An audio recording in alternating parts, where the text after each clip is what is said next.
Sangue é vida. Você pode salvar muitas delas. Seja um doador de sangue.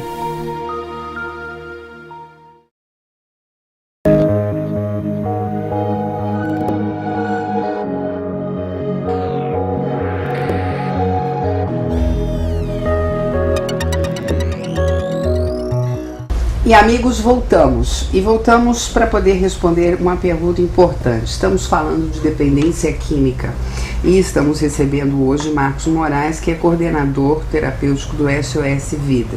E nós paramos uma pergunta importante, né? O que tem de comum nessas famílias dos dependentes químicos? Agora você pode responder, né? É importante a gente estar alertando. Você falou de desestruturação familiar. Como é que isso se dá? Como é que isso acontece assim, quando você observa a família do dependente químico? Quando se fala desestruturação familiar, não quer dizer que essa família não tenha recursos para dar a esse jovem, esse adolescente, essa criança, mas desestruturação no sentido da engrenagem familiar, né? É quando os pais não se entendem, quando um tenta fazer mais do que o outro, é superproteção, e isso se transforma numa codependência, é onde a mãe se sente culpada porque alguma coisa deu errado, ou o pai se sente culpado por alguma coisa que deu errado. E a dependência química, ela é manipulativa, ela manipula essa situação. Ela justamente, ela cresce aonde há uma falha, onde há uma brecha. E quando ela percebe que há uma brecha, ela vai crescendo. É como se fosse um câncer, né? Ela aproveita ali um vaso sanguíneo e ela vai crescendo em cima desse problema. E você vê que isso é muito comum. Justamente essa fase de dependência, quando você... Então vamos falar sobre um problema assim concreto, tá? Seria importante, por exemplo, Marcos, a gente colocar... vamos falar de uma pessoa que de repente está numa família em que a mãe é super protetora e não existe muita conversa com o pai. O pai é um tipo fechado, austero. Tô te dando um exemplo concreto de uma família. Onde é que é a brecha quando você fala com a dependência química, ela entra e se desenvolve na brecha? Onde é que é a brecha desse exemplo que eu te dei? Uma mãe super protetora e um pai austero, né, fechado, que não é dado à comunicação. Isso é muito comum porque quando você vê, é o pai que não é rígido, né, e a mãe totalmente liberal. A mãe que toma a frente do problema do filho, quando o filho chega às 5 horas da manhã, ela vai lá, arruma a caminha dele para dizer que ele não saiu fora de casa, né, e fica nesse jogo. A mãe assume um papel de, entre aspas, de irresponsabilidade, ou o pai, nesse caso, pode ser o que no caso ela é benevolente. Exatamente. Ela aceita tudo, né? Ela tipo como... Passa a mão, bota panos quentes, como se diz, né? Perfeito. E aí acaba gerando uma zona de conforto para o indivíduo.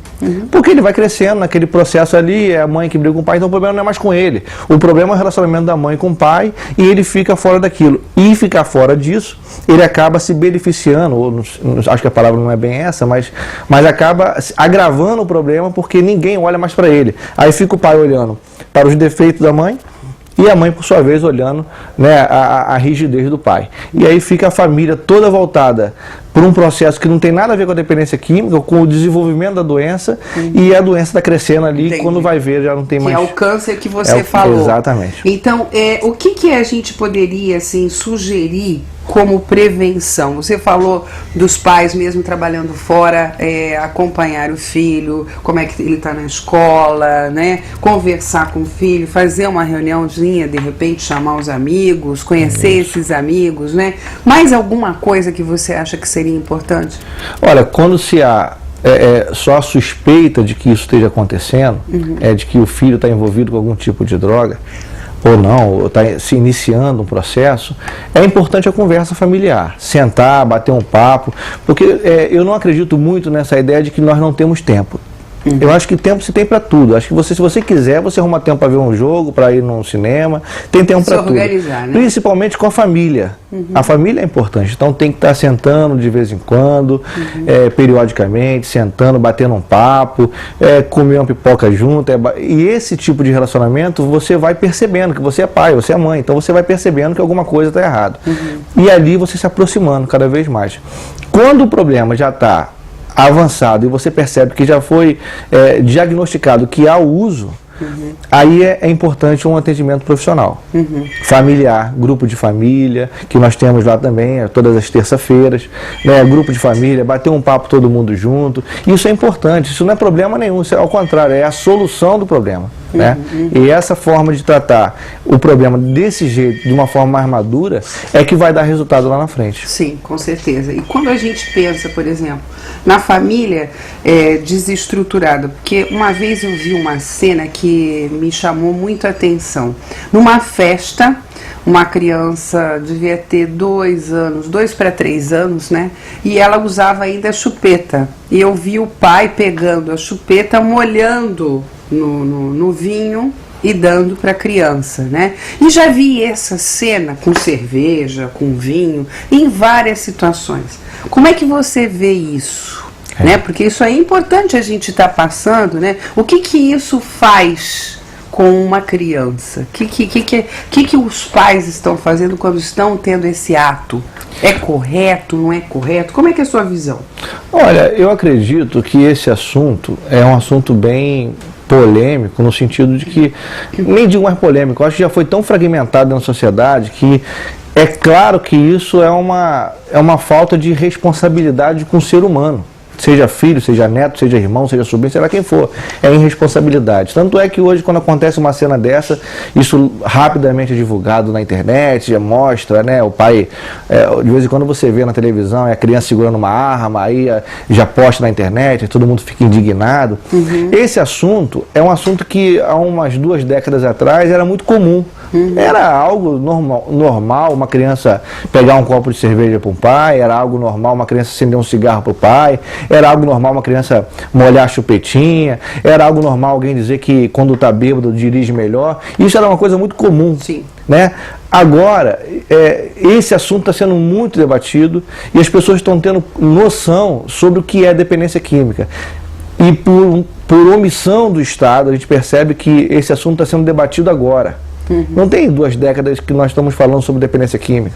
Né? Apesar de ser uma doença muito nova, né? O que era antigamente dependência química era considerado comportamento indesejado, era pilantragem, era sem vergonhice, seja lá o que for, menos dependência química. Então as pessoas hoje estão percebendo que existe um problema de fato, a Organização Mundial de Saúde reconhece, através lá dos seus registros, do CID-10, que é uma doença séria, que abrange muita, não tem faixa etária, não tem raça, não tem classe social, e é uma coisa que está sendo debatida e graças a Deus, hoje sabendo que está havendo de fato ações, mas já está havendo. Né? E quando a gente fala, por exemplo, em SOS Vida, de internação, como é que é o processo? Ele se dá em quanto tempo? Porque nós demos os telefones, depois a gente vai repetir esses telefones com certeza, mas assim, como é que se dá o processo? Quanto tempo de internação quando vocês recebem um dependente químico adulto? Olha, na verdade, o plano de tempo de internação ou terapêutico, ele é relativo. Nós temos um padrão que são 90 dias, né? Mas isso não quer dizer que 90 dias seja exatamente o prazo necessário para alguém sair das drogas. Né? Às vezes a pessoa precisa mais. Precisa de mais, ou então outros de menos. Depende da vontade desse indivíduo querer sair das drogas e depende de como é que está o processo dela em relação a esse relacionamento com as drogas. Vocês utilizam medicação? Sim. Nós temos o psiquiatra que faz toda a abordagem, que atende, que passa o medicamento, até porque é quase que impossível hoje você atender um alcoolista, um usuário de crack sem estar medicado, porque principalmente o usuário de crack e o alcoolista são 2 tipos de dependência muito agressiva, muito violento, muito complicado de se tratar, porque...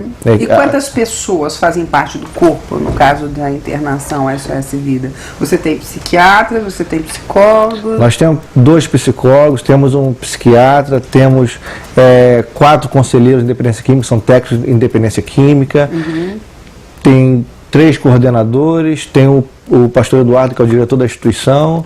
Nós temos cerca de 19 pessoas hoje atuando diretamente no trabalho.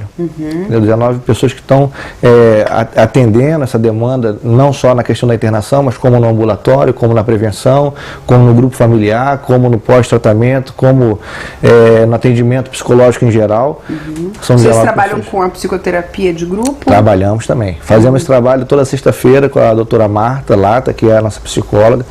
Ela vai até a instituição, faz um trabalho com ele, e durante a semana eles são atendidos pelo grupo do SOS Vida, que são os conselheiros que fazem um trabalho excepcional.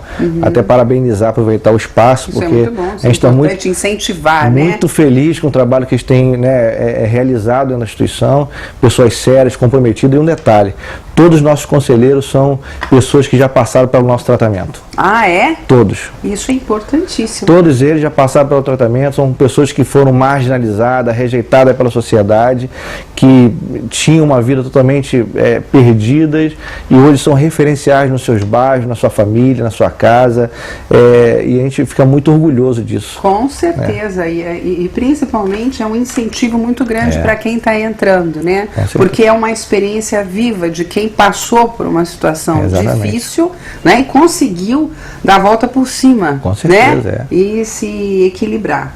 Olha, eu gostaria de ficar aqui muito tempo conversando sobre esse tema, porque eu vejo que é muito importante.